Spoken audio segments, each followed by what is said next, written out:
官道有什么大事儿？我看他们是吃不饱撑的，没事干。没那么简单。四哥，后面招呼一声。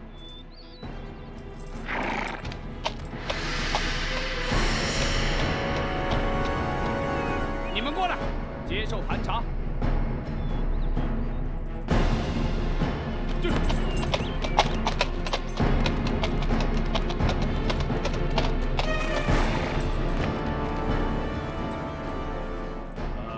这位长官，我们只是路过。本官奉令追查亲密要犯，任何人都要经过盘查。倘若我们不往前走呢？不走也得查。倘若我们不让查呢？大胆！你们敢抗拒盘查，本座立刻下令拘捕你们送官。凭你们还办不到。你什么？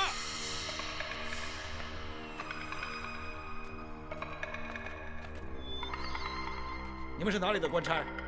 这你不必知道。此地离开封城不远，应该是开封府的辖地。可是你们并非是开封府的人。你怎么知道本座不是开封府的人？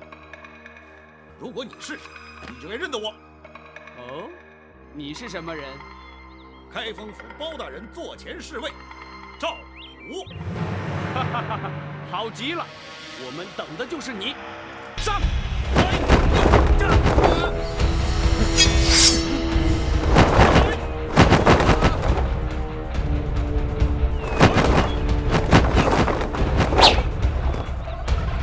我就知道你们不是真的官兵，果然没有料错。我要的是马车里的人，识相的立刻离开，还可以保一条活命。既然你们不是官府中人，想必是来自江湖。不过，如果你知道我们是谁，恐怕就不敢这么说话。哦，阁下又是什么人呢？金毛鼠白玉堂。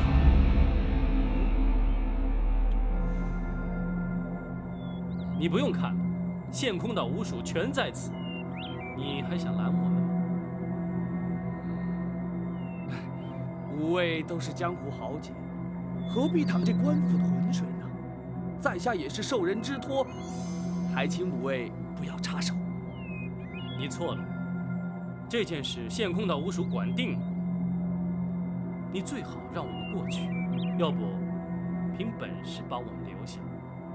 在下是拿人钱财替人消灾，不挡人财路，乃是江湖规矩。彼此日后还要再见面。不，像你这样只管拿钱办事，不问是非黑白，根本就是江湖败类。谁说要跟你再见？白玉堂，你不要敬酒不吃吃罚酒。哼，台某人偏偏就是这个脾气。你五署再有能耐，也未必敌得过我人多势众。你就试试。好，一个也别放过，给我杀！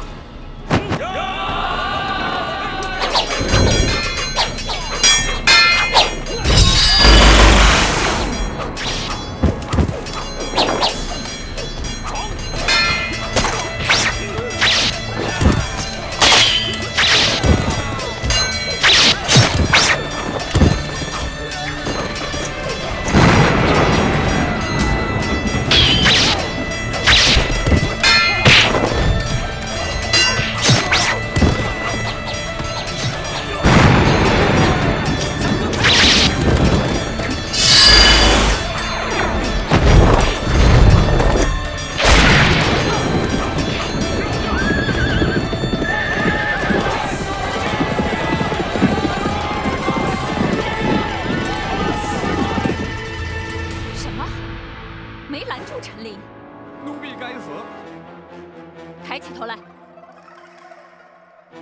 包拯不过派了2个人去接陈琳，你竟然会拦不住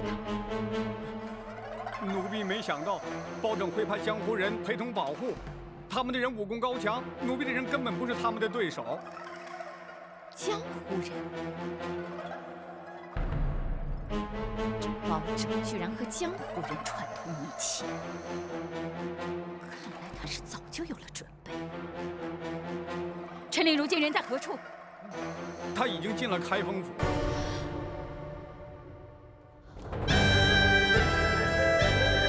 包大人，陈公公辛苦了。不，包大人信中所说之事，关乎至深至大，咱家哪怕跋山涉水，也要立即赶得来呀。只是途中竟会遭人伏击，却让公公受惊了。没事，有献空岛5位英雄保护，咱家安全得很。包大人，那位真的在开封，而且正在府衙之中。包大人，能否让臣林立刻前去拜见？不急，老夫人正在午休，公公也稍事梳洗歇息，稍待，本府自会陪公公一道前去，如何？咱家随时静候包大人通知。张龙、赵虎，大人，大人，令陈公公客房休息，并请献空岛武艺厅中说话。是。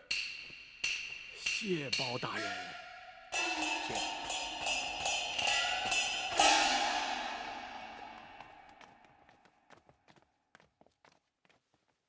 大人，如今白玉堂已将陈总管安全带到京城，大人可要带他进宫面圣？不，时机不宜，还是将老夫人之事了结之后再去不迟。是。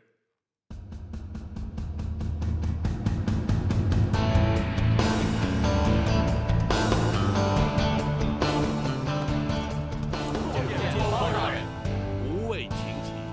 谢包大人。陈公公安然抵京，无谓功不可没。包大人有令，草民兄弟岂敢不遵？幸喜人证无恙。包大人，包大人可知伏击拦路的是何人所指使？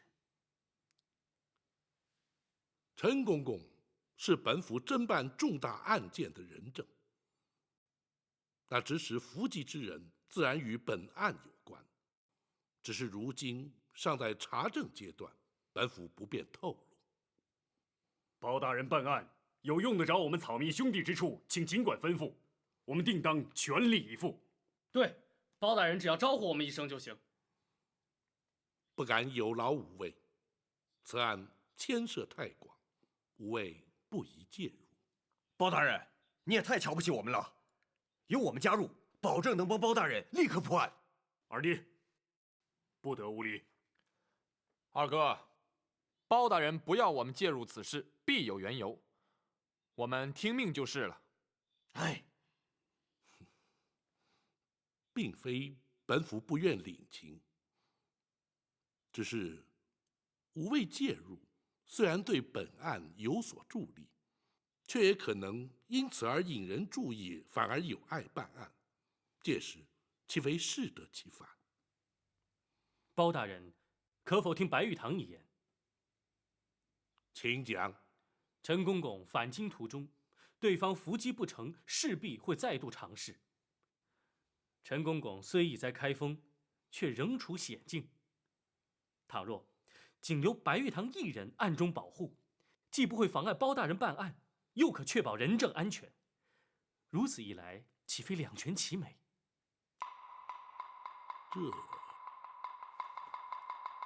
大人，白武侠言之有理。虽然展护卫在府中，毕竟分身乏术，倘若白武侠从旁协助，当可确保无事。大人也可专心办案，而无后顾之忧。公孙先生所言甚是。既然如此，白玉堂一人留下便是。谢包大人。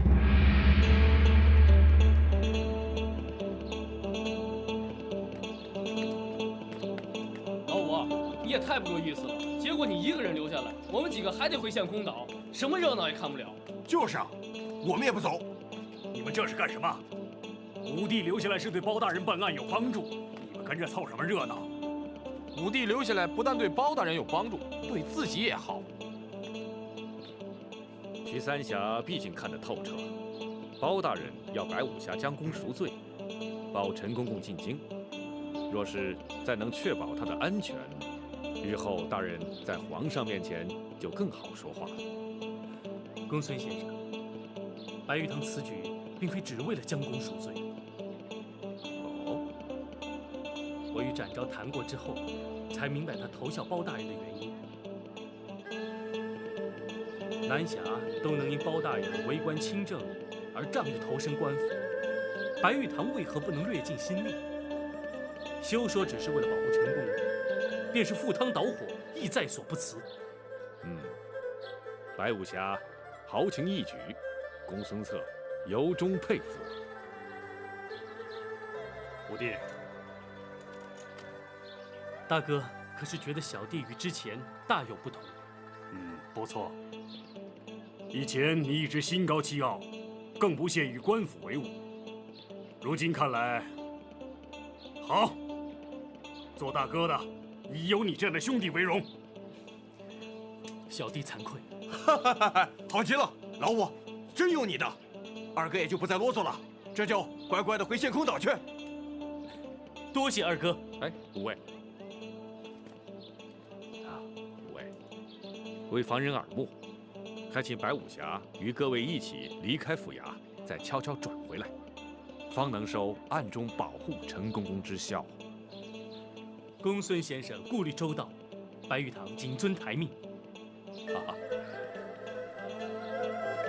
告辞。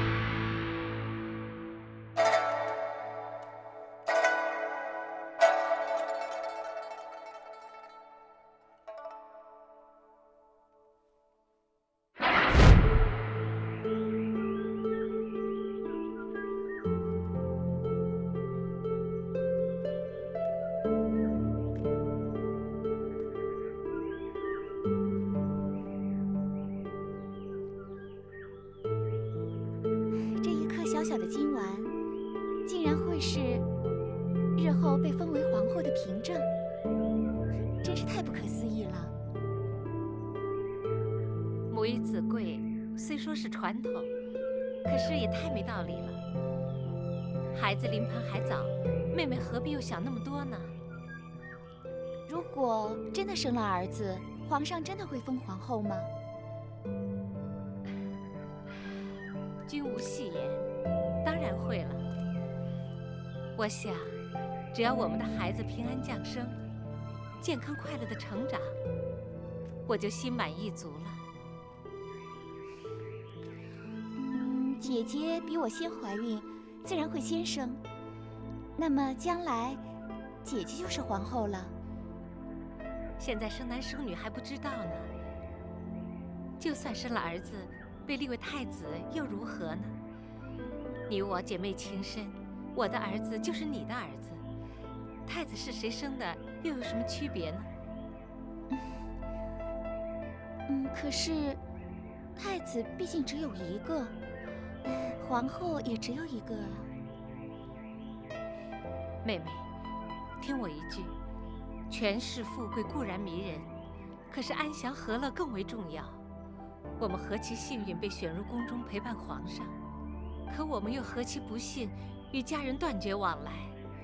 身为贵妃，我们生活无忧，享尽荣华，比起大多数人更是天壤之别。妹妹，所以只要我们生活的快乐、健康、平安，谁是太子，谁当皇后，真的一点都不重要。妹妹，你说呢？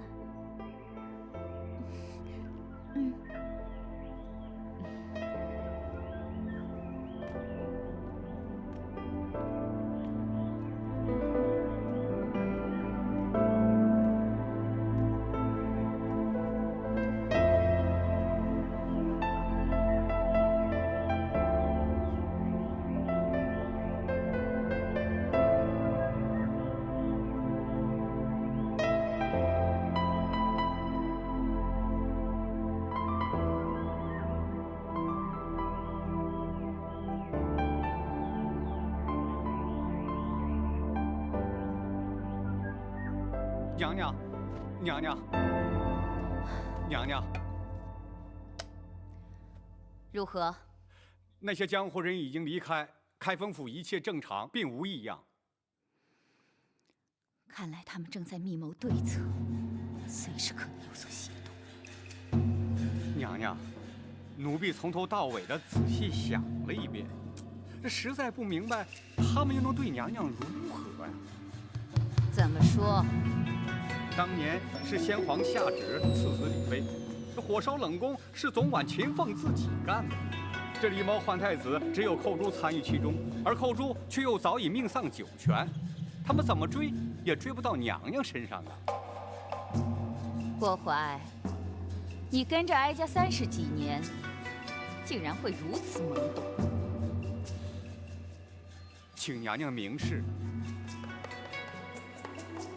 全案最为关键的一点，是当年那被换去的小太子下落何方？这如今即可断定，当年寇珠非但没有将太子掐死埋葬，反而交给了陈琳。随后他便去了八王爷府，而八王爷如今更参与此事。娘娘，那么太子当年是交给了八王爷，可是这20多年都过去了，可太子他从来没有露过面呢。如果当年那个小太子活了下来，如今该有多大岁数了27、8岁吧。不错，正与皇上同庚。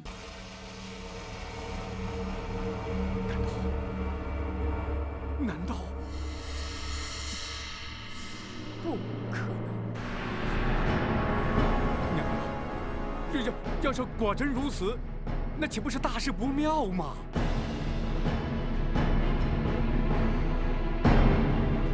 这正是事隔20年之久，李妃和陈琳会相继回到京城的主要原因。奴婢陈琳叩见娘娘。陈公公，快快请起。谢娘娘。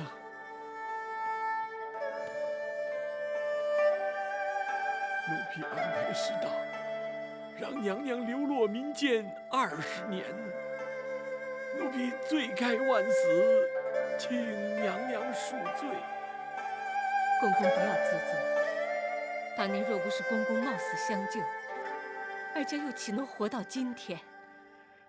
小太子如今已成为当今皇上，一旦母子团圆，娘娘的旷世奇冤便可昭雪，也不枉娘娘忍辱多年呐。若没有公公的常年护佑，皇上也不能够如此顺利茁壮成长了。赵氏一族亏欠公公的太多了。奴婢不敢鞠躬。陈公公忠心耿耿，皇上也感怀在心，否则也不会以亚父尊称了。哎呀，陈琳一个奴才，有何德何能，敢当此尊称啊？陈公公的忠肝义胆，后世自有公平。眼前本府有若干的不明之处，还请公公示意。包大人尽管提出，陈琳知无不言，言无不尽。好，本府要问的是，当年公公奉旨赐死，却按住娘娘逃出宫去，如此重大之事，为何不向八王爷禀报？八王爷既知狸猫换太子之事，公公为何还要对他有所隐瞒呢？并非咱家不敢禀报八王爷，只是当时时机紧迫，不及禀报。再者，以八王爷的脾气，必会据理力争，而先皇怒气未消，必不听谏。如此一来，反倒毫无退路了。所以，咱家本想待事过境迁再禀明八王爷，怎奈娘娘出宫之后，竟断了消息，音信全无。唉，也真是造化弄人。谁知道接应之人会在途中突然病死，哀家因此与秦凤也断了联系。娘娘下落不明，而冷宫的一把火已将假扮娘娘的于中烧得尸骨难辨。当时并无人怀疑娘娘依然健在，斟酌再三，我只得对八王爷隐忍不说。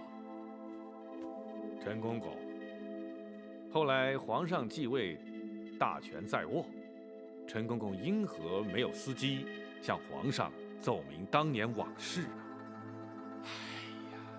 皇上不明身世真相，对刘后已有母子之情啊。且事隔多年，人事全非，单凭陈琳一人，又如何能将此事揭穿呢？万般无奈，只得告老还乡，远离京城啊。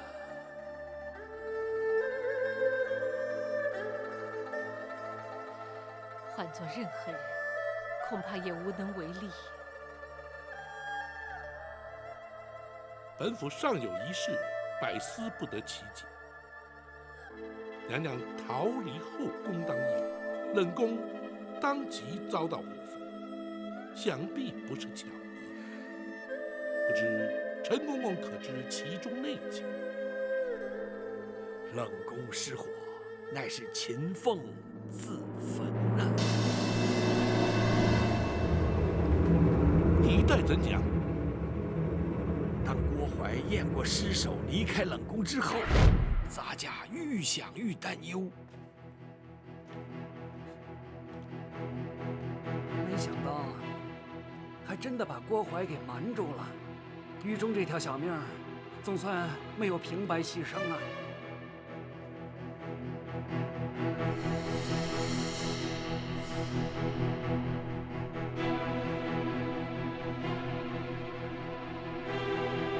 公公，还有什么问题吗？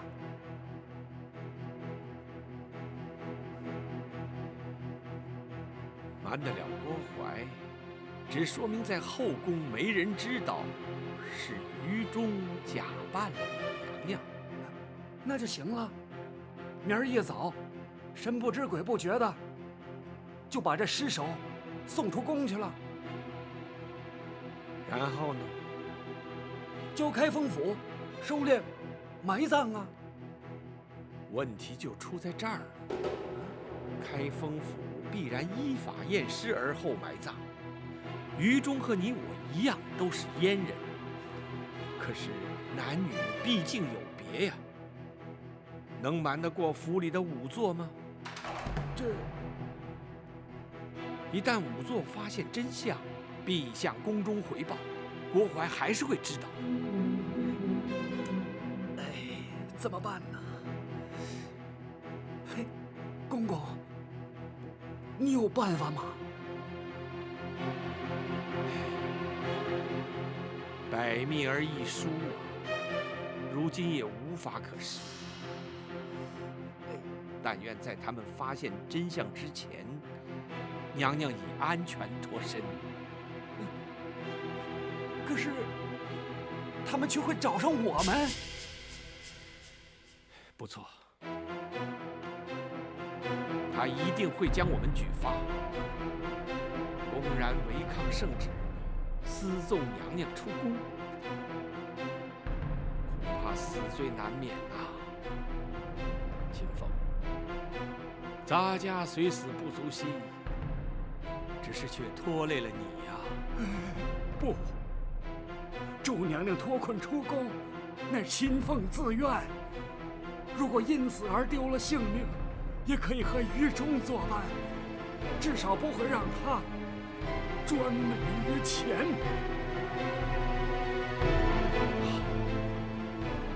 你们两个都让人敬佩，只可惜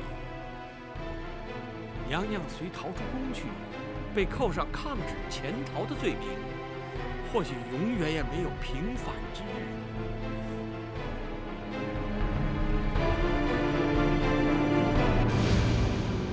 我有法子了。哦，你快说。留作验尸，必须有尸可验。如今唯一的办法，就是毁尸灭迹。话虽不错，可是郭槐再三交代要你看顾尸体，一旦毁尸灭迹，他仍然会找上你，而且必会怀疑你毁尸灭迹的目的。我有把握，叫郭槐不会怀疑，也无从追查。事关重大，你必须说明用什么法子。今夜3更，冷宫会有一场大火，火场之中只有2具焦尸，一具是李娘娘，另一具是冷宫总管秦凤。你说都是死，就让我死得值得些。秦凤，请受我一拜。公公，只请公公答应我一件事。你说。请公公务必保娘娘有朝一日平反沉冤，让秦凤于中死而无憾。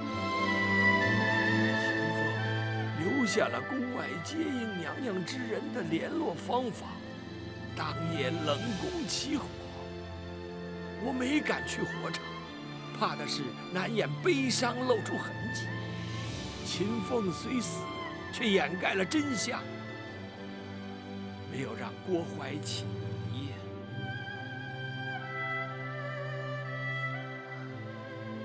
原本以为只有于中一人因我而死，谁知道连秦凤竟然也……哀家只怕永远也无法报答他们。娘娘，包人以为他2人死得其时，也死得其所。娘娘若是将他们长记在心，想必他们也能瞑目了。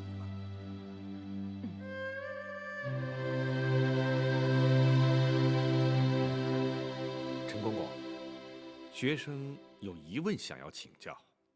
公孙先生，请说。当年与郭槐狼狈为奸的首席产婆尤氏下落如何？陈公公可知晓啊？咱家当时暗中查过，只知道他出宫不久便被人劫财杀害，官府也登录无误啊。显然是杀人灭口。然而还有一人最为关键。包大人所指何人？寇珠。对，寇珠当年可是皇上的救命恩人，而且哀家在打入冷宫时，他刚开始还经常去看我，可是没过多久就没再出现过。陈公公，寇珠如今还安在啊？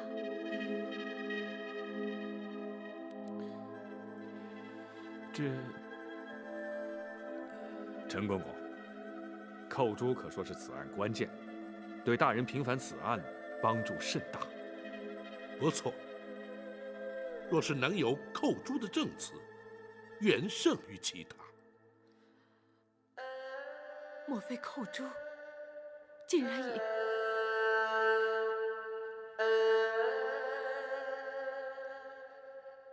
本府明白了，陈公公，寇珠的情形与此案关系重大，公公恐怕不能不说。寇珠虽然年轻，却让人敬佩呀。娘娘被打入冷宫之后，先皇迷上了丹药之术，连金华宫都许久不去。刘皇后圣诞之日，指派咱家前去送礼。离开金华宫时，竟遇见了寇珠。公公，此地无人，公公放心。寇珠，咱家不是说过你我尽量不要见面，以免起人疑窦，你为何偏要来见我？公公，公公，情势紧急，寇珠不能不向公公禀报。发生了什么事情？这几天，寇珠常拖着去冷宫探望李娘娘，谁知道竟然被郭槐发现了。你这个丫头真是的，这不是找麻烦吗？寇珠是因为不忍心见娘娘受委屈，所以……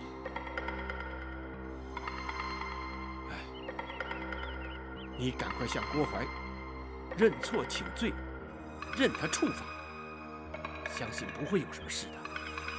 不，他已经起了疑心，甚至追问我当初把太子的尸首埋在什么地方。啊？他想干什么？他打算挖出尸骸，确认无误。哎呀，这可怎么办呢？我推说记不清楚，胡乱指了几个地方。不行，这迟早会被他发现。寇珠明白，来找公公是要公公多加小心，不能把太子的去向透露出来。咱家当然不会说了，只是你，寇珠也绝对不会说。他一定会用刑逼迫，万一你熬不住酷刑，岂不是前功尽弃吗？公公，我不会给他机会。怎么说？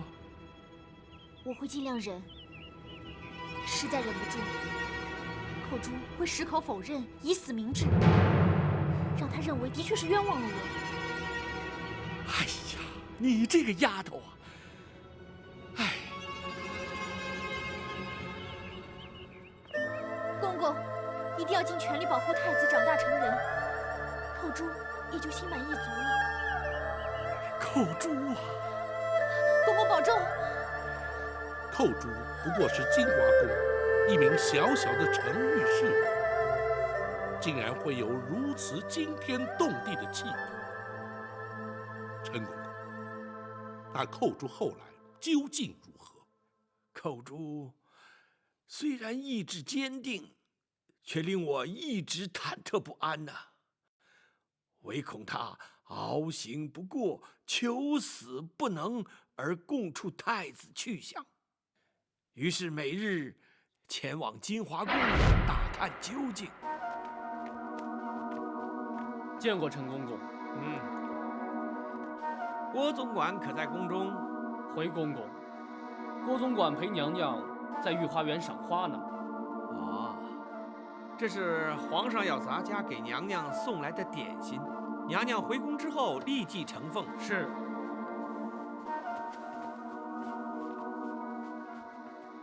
哎，怎么拣这个时辰清扫？皇上随时可能驾临，若是冲撞了圣驾，那还了得？回公公，是郭总管临时交代的。哦，为什么？昨晚有一名程御撞柱自尽，留下了血迹，郭总管交代要立刻清洗。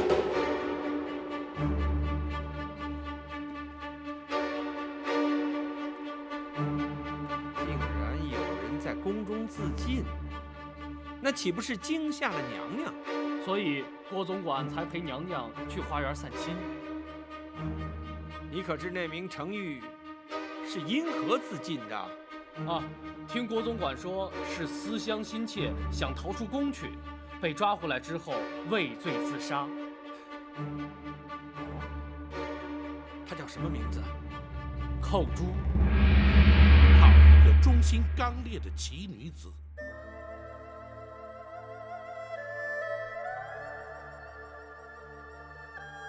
又是一条为了哀家而牺牲的无辜生命，哀家亏欠他们真是太多了。既然寇珠是自尽身亡，想必没有泄露太子的下落。的确如此。寇珠既然已死，他们自认天衣无缝，而狸猫换太子的阴谋永远也不会被揭穿，故而不再追查，这才使太子得以安然无恙地在宫中成长啊。只是如今，非但会揭穿30年前的谎言，他们更会因此而付出代价。陈公，本府对此案的疑点均已厘清，多谢公公指点。咱家只要能在有生之年亲眼目睹旧案平反，奸人伏法，也就不枉此生了。届时还要请公公作证对质。臣您静候包大人传唤。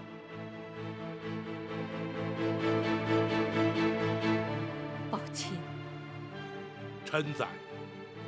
何时才是时机成熟？回娘，包拯今夜详拟对策，明日开始立即召开，务必尽快还娘娘一个清白。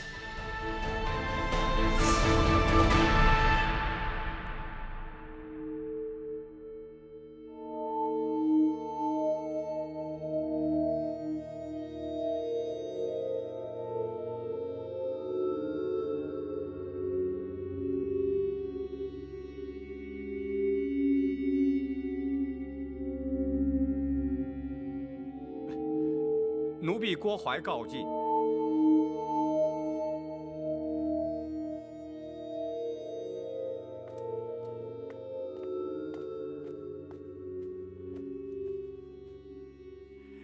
娘娘，您还没安歇呢。哀家怎能睡得着啊？娘娘，奴婢已有个万全之策，请娘娘宽心。哀家不知还能有什么办法，你说。李妃陈琳若不在人世，想必八王爷也不会旧事重提。如今他们两个都在开封府，奴婢派人今夜就去把他们两个斩草除根。陈琳静静你都拦不住，更何况开封府还有展昭在。那些江湖人早已离开了。一个展昭，他分身乏术，奴婢只要杀掉他们其中一个，他包拯就难以翻案了。若是刺杀不成，岂不反成了包拯的口实？那就连包拯一块杀。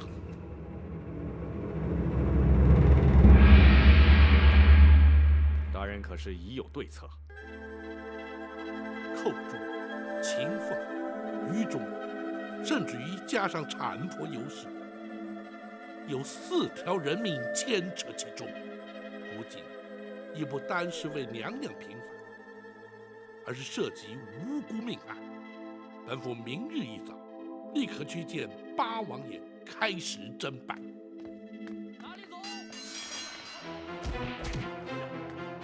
大人，请留在屋里，不可出去。发生了什么事？有刺客。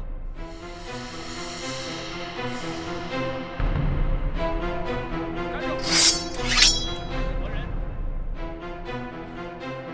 有人进府行刺。老夫人放心，有我们在。老夫人，展大人就在门外，谁也休想闯进来。守住封门。是。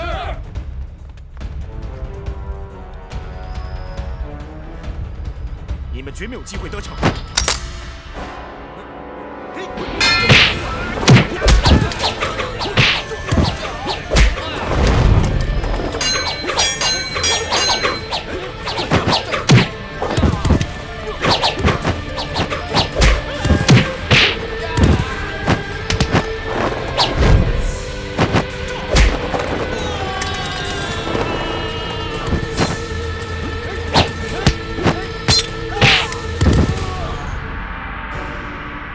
前来行刺，对象是谁？回大人，来了几10名黑衣人，分批往不同方向而去。他们的确是有备而来，目标应该是针对老夫人和陈总管。他们是要杀人灭口，让本府死无对证。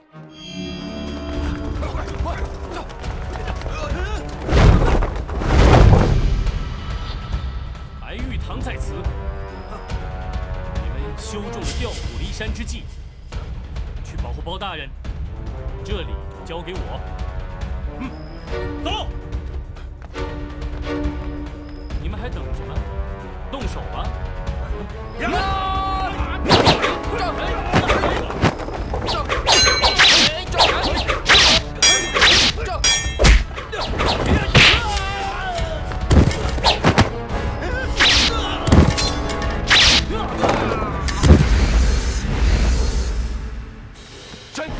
是我。大人，外地的情形如何？展大人和张龙、赵虎保护老夫人，白玉堂在府衙门口挡住刺客。你为何不带人前去助一臂之力？白玉堂担心刺客调虎离山，对大人不利，属下已将衙役派驻在书房外。他们这是孤注一掷。你们这些拿钱办事的杀手，根本就是江湖败类。今天碰上我白玉堂，算你们倒霉。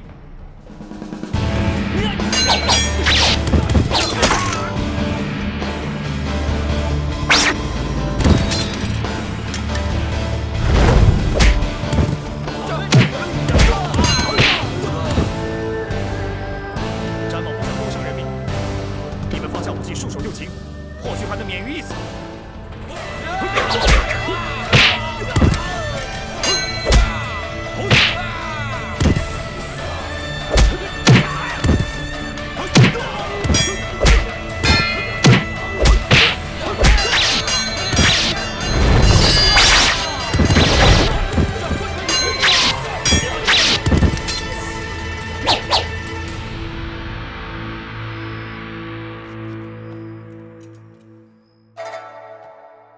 娘娘受惊了。哀家还好，可是他派来的人，刺客只是受雇的杀手，并不知道是何人主使。不会错，一定是太后指使的。否则无冤无仇，为什么要对我们下手呢？话虽如此，却无法证实。不过，可见太后对娘娘的身份已经不仅是怀疑，而是确认了。难道他在宫中看出了破绽？公孙先生可有看法？大人，学生以为，无论太后是如何得知娘娘的真实身份，派人拦路截杀陈公公于前，又潜进府衙行刺在后，再显示太后不择手段的意图，就是阻止大人揭发狸猫换太子的旧案。不错，倘若不尽快着手侦办，只怕会有更激烈的手段出现。正是。娘娘，府衙之中有展护卫于白玉堂，足可确保安全。明日，包拯与陈公公便去见八王爷。此案若想顺利侦办、彻底平反，非八王爷不可。否则，恐怕更多的阻挠会如排山倒海而来。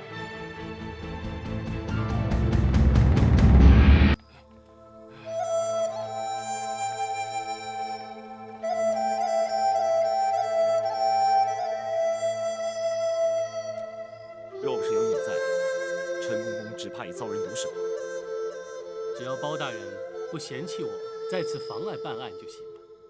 包大人早知道你会有所帮助，只是你并非官府中人，不便主动相邀罢了。呵，那包大人倒还看得起我白玉堂。不过你一个活口都不留，别怪我。就算留下了活口，也问不出是谁指使。他们都是拿钱办事的杀手，既不问出钱的是谁，更不管该不该杀。哼，仗着会点武功，连老弱妇孺都不放过。哼，这些人根本是死有余辜。毕竟还是一条性命，往后还是手下留情。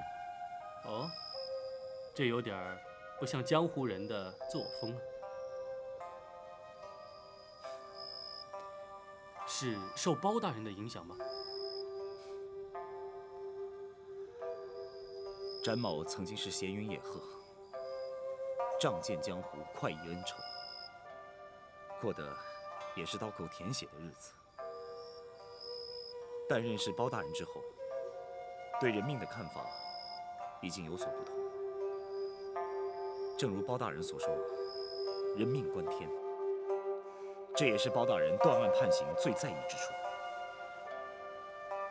也许包大人认为人命关天，可是那指使行刺之人，恐怕就不这么想了。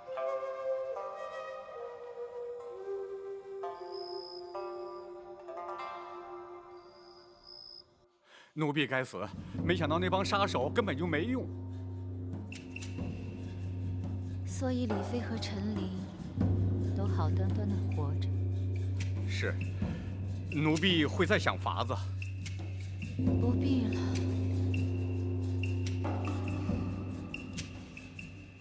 这几天哀家接连着梦见寇珠，看来他是向哀家索命来了。或许当年哀家不应该为了争夺皇后的位置，干些那些昧着良心的事。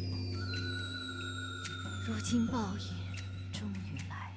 娘娘，这么多年都过去了，不能因为李妃和陈琳的出现，或是包拯插手翻查旧案，就把这来之不易的皇后宝座轻易放弃呀。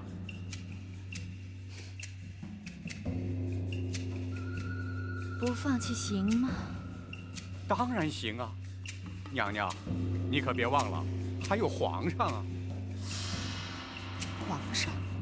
啊，皇上对娘娘像亲生母亲一样孝敬。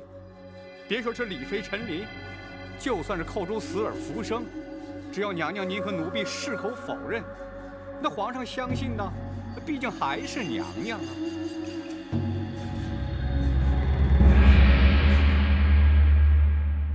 当年将李娘娘诈死，逃出宫去之事，瞒住王爷，实乃情非得已，还请王爷恕罪呀。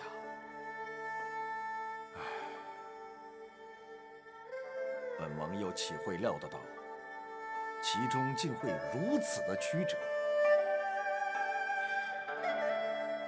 那秦凤于中的义举，着实令人敬佩，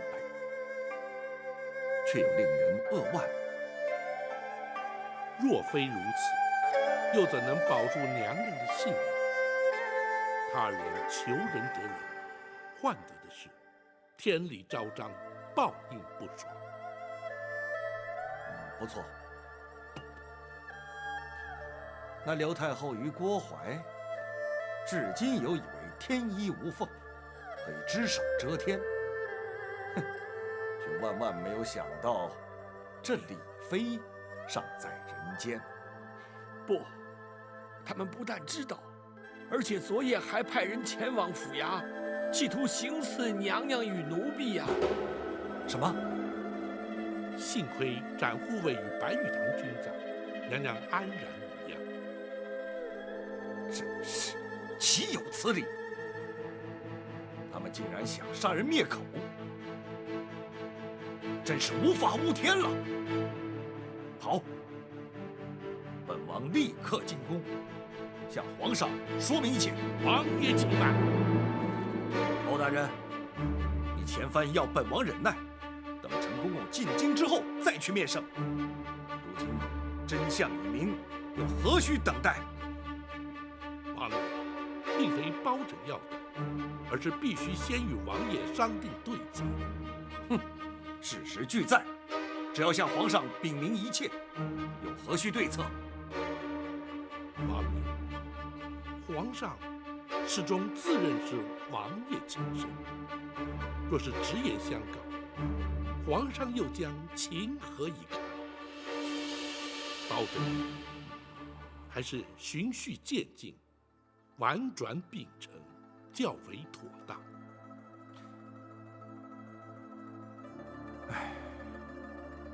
不错，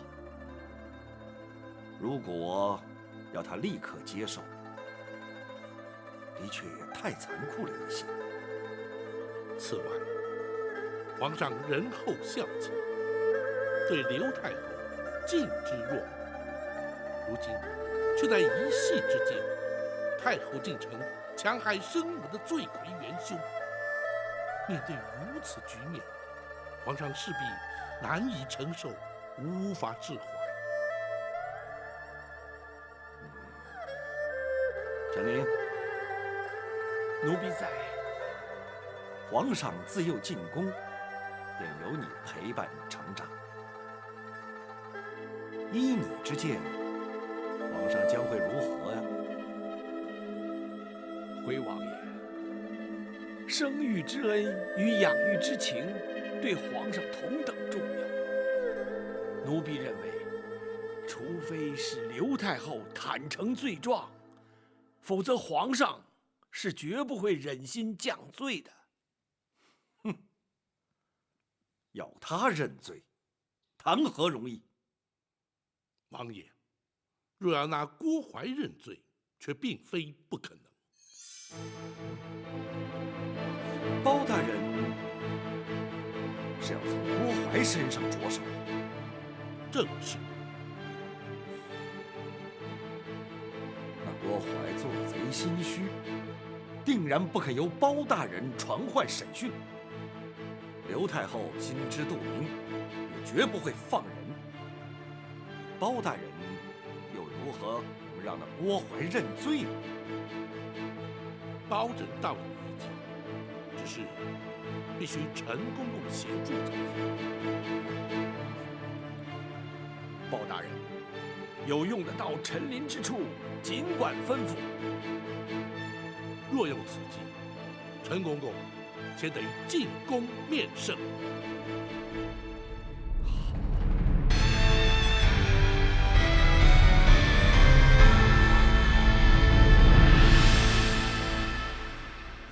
亚父，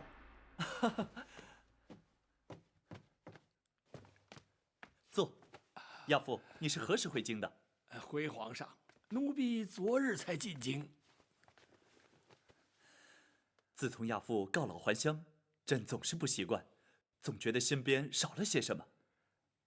奴婢也是每日记挂着皇上啊。亚父回京是来看朕的？除了向皇上请安之外，奴婢也是受人之托。哦，有人托亚父回京办事？奴婢是受人之托，前往开封府向包大人告状的。告状？包拯可曾受理？包大人虽然受理，可却有爱难之处啊。哦，包拯一向公而忘私，是什么样的案件让他也觉得爱难？奴婢家乡有一对老夫妇，他们的女儿寇珠自幼进宫，充任宫娥。20年前无端于宫中亡故，老夫妇哀痛莫名，领回遗体，却未获宫中抚恤补偿。如今年事已高，无力谋生。知道奴婢曾任职宫中，特央人请托，奴婢碍于情面，只得应允呐。既然是20年前的旧事，亚父为何当初不提出来呢？回皇上，乡野村民无知无识，既不敢告诉，又投诉无门。如今若非生活所迫，也不会旧事重提，请奴婢帮忙了。此事倒也好办，只要包拯查明属实后，行为内侍省，自可按规例补偿。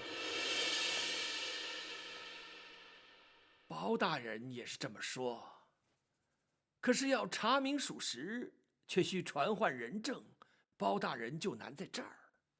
哦，难道内宫不肯配合？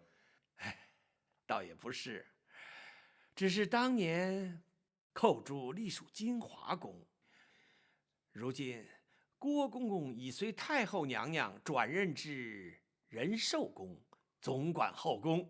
包大人担心郭槐不会为如此琐事前往开封府应讯。嘿，包拯何时变得如此诸多顾虑？宫人家属既有需要，郭槐理当协助调查。去一趟府衙又如何？只恐太后那边……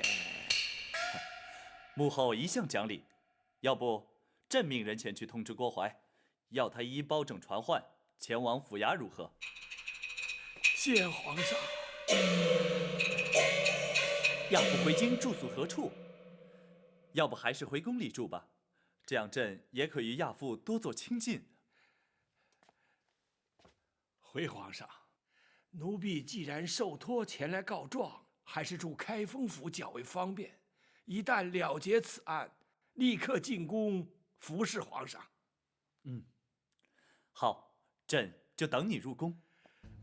奴婢遵旨。大人妙计，皇上下旨，郭槐他不敢不来。他要是来了，咱家倒要听听，他还能有什么说辞？郭槐虽然不敢不来，本府也的确会将狸猫换太子一案提出审讯。但若郭槐矢口否认，却也不能就此定谳，仍需设法取得他的供状。包大人有把握让他招供吗？如今言之过早，还待静观其变。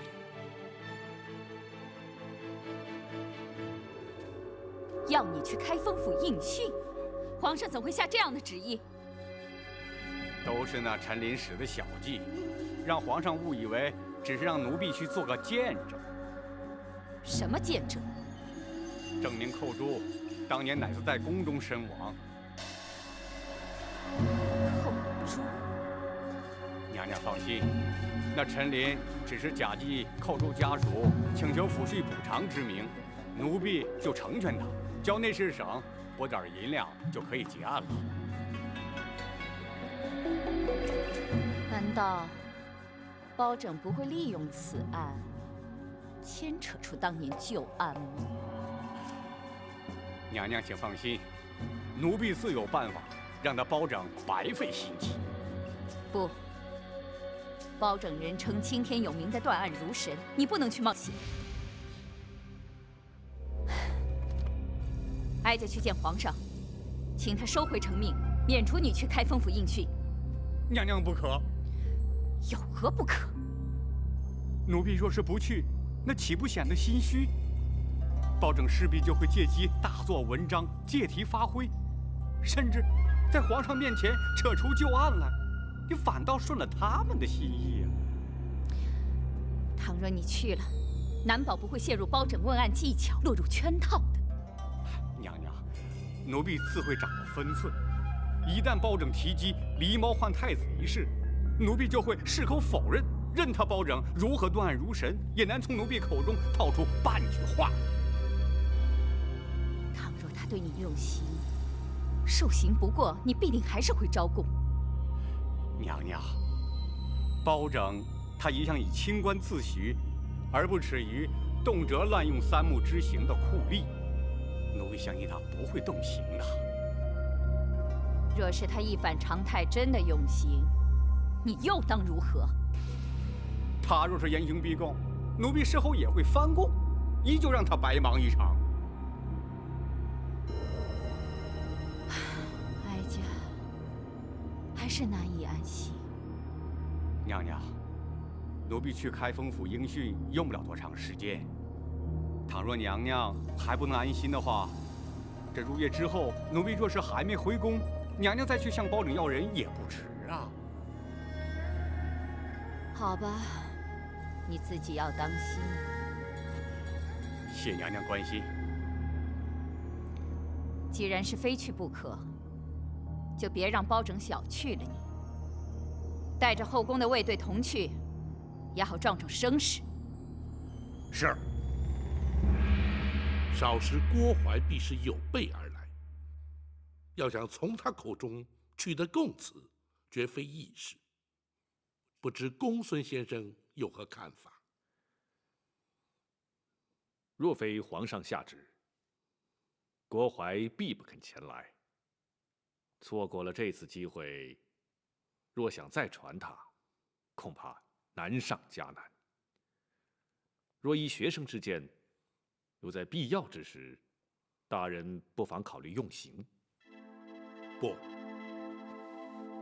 用刑逼供乃是下之策，即便因此取得供证，也难以服人。再者，用刑腐烂，往往造成冤案。开封府乃是京畿要地，又岂可助长此风？大人，请恕学生直言。所谓通权达变，面对如郭淮之辈如此重大之案，若不用刑，恐怕无法让他俯首认罪，令案情真相大白。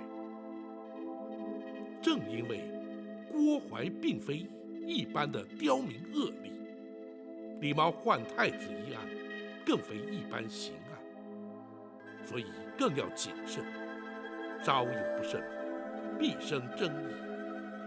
轻则难以平反，重则动摇国本。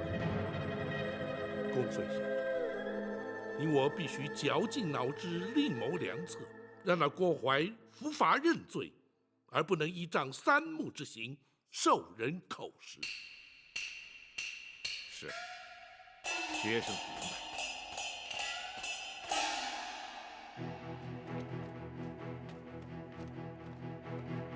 大人，包大人传召，有何吩咐？本府今日有一重大案件待审，审得清，则可平反一桩冤案；若审不清，恐连本府都将遭到牵连，难以幸免。故而，急需您二人鼎力相助。白玉堂本非官府中人，本府不便透露案情。包大人，不必顾忌，白玉堂不需要明白案情，大人只需要交代我干什么即可。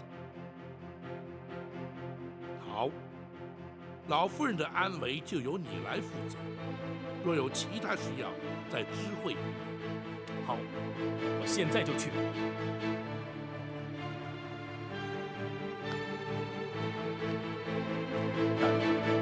人，属下要做什么？郭淮此来，若不能让他俯首认罪，将永无第二次机会。因而，一旦郭淮进府，本府必将问个水落石出，否则不会让他出府。属下明白。展护卫还要确保，在审讯期间不能有任何外人入府干扰。大人放心，属下保证将开封府变成铜墙铁壁，滴水不漏。